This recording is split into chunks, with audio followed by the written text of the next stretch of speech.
Were you trying? One of the reasons that you didn't speak out publicly and say you were giving people illicit drugs was your concern that if people found out, you might get in trouble, right? Not only myself, but others as well. Others as well. Okay.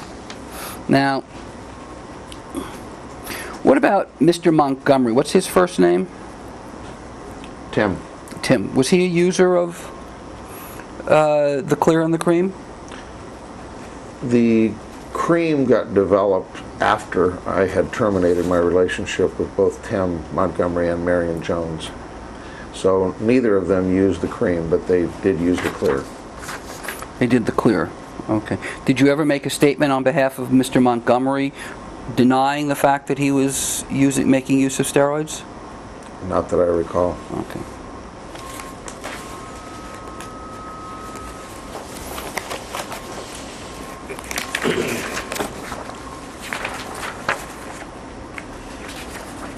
Let me just see if I can find what I'm looking for here. No, I don't need this one. I don't need this one. I'll use it for trial.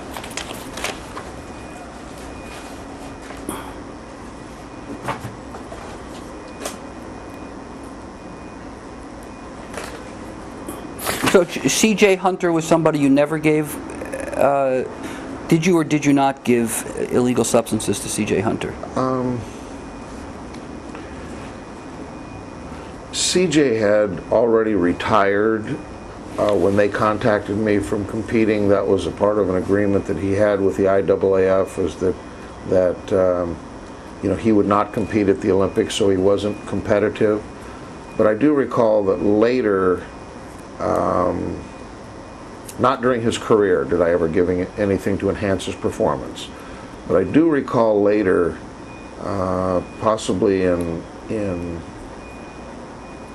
2001, on a couple of occasions, I did give him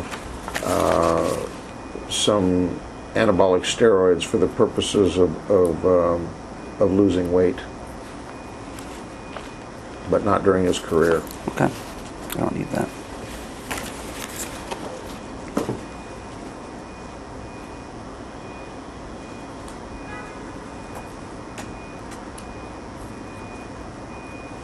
I also correct that one of the claims that you made over the years about Zima was that it could provide benefits similar to anabolic steroids without them actually without one needing to take steroids. Never any claim like that. We may have said that it is an anabolic mineral support formula, and of course the anabolic process occurs in everybody, even those that have never taken steroids. It simply means, it's anabolic, it's building up, it's the healing process, it's tissue repair. How about increasing testosterone? Yes, we did find that it had moderate effects upon increasing testosterone. Okay.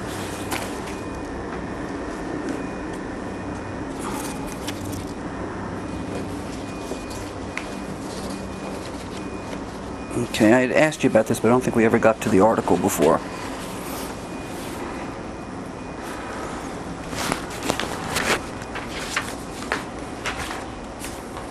Okay, so that's going to be 36. This is going to be 36.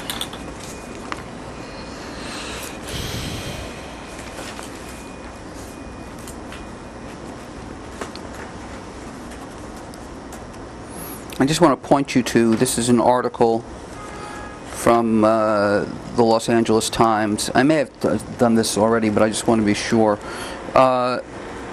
In Mosley's case, towards the bottom third of the page, Conte says he has access to the boxer's doping schedules and lab results, which he said helped support his claims. First question I have is, did you tell the Los Angeles Times that in April of 2008 that you had access to Shane's doping schedules and lab results? I may or may not have. I really don't recall. And do you know, did you, in April of 2008, did you have access to the doping calendars and lab results? You have to understand that I've always had access to them. I could go at any time to my lawyer's office and sit and look at them. So, Was it your understanding that you were allowed to discuss them? What was in public? that was not my understanding, no. Your understanding was you were allowed to discuss them in public? Probably not, specifics. Well, Just in general, that this may be public knowledge. You mean that there were doping calendars and lab results? Let me say that there was an article in Sports Illustrated describing a conference at WADA in November of 2006 in which Jeff Nowitzki and Matt Perella presented Shane Mosley's laboratory results and calendars at a WADA conference. This was written up by not only Sports Illustrated, but USA Today, Los Angeles Times, and the Washington Post. So this was public knowledge. that's my question is not whether it's public knowledge. I'm asking whether it was your understanding under the protective order you had the right to make reference to the I didn't say that I had the doping right. calendar I said and I had lab results. access. Don't put words in my mouth. I did not say I had any right. Did you have the right to identify the existence of the doping calendars and lab results, which you said would support your claim? What I said was I had access to them, and I did. Oh, you went more further, sir. You also said that they would help support your claim. This is what this reporter says. Well, are you denying that you said to Mr. Pugmire that the calendars and the lab results would help your claim? I don't recall saying that. Do you recall telling him that you had access to the doping calendars and lab results? I may have, but I don't recall it. Why would you have told him about that if you weren't also telling him that they would help your case? That may be his interpretation. Okay, so you didn't say that to him, to your knowledge. I said I don't recall it. I didn't say I didn't say it. How about It's interesting how you do this.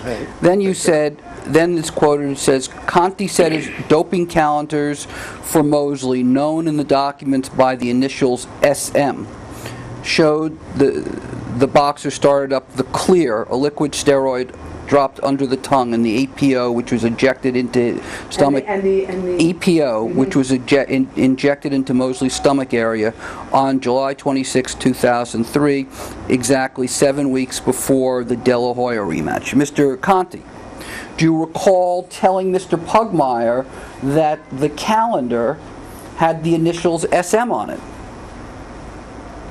I don't recall that. I believe that is in the Sports Illustrated article as well. Okay, so, but you don't recall, you remember what's in the Sports Illustrated article, but you can't remember what you said to a reporter. That your testimony?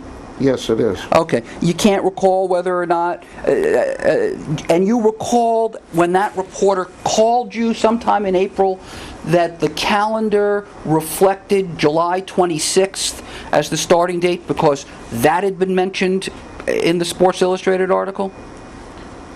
It had been mentioned in the Sports Illustrated article, yes. So your testimony is that if we go back to the Sports Illustrated article, the Sports Illustrated article will reference that the doping started July 26th and that Shane's initials SM were on the...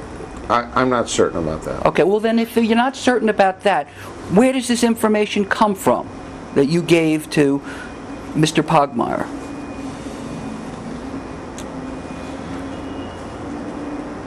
That's where I believe it came from. Isn't it a fact that you had the calendars, you knew that they were under seal, and you nonetheless gave that information to Mr. Pugmire? That is not a fact. That is not a fact. Well, which part is not a fact?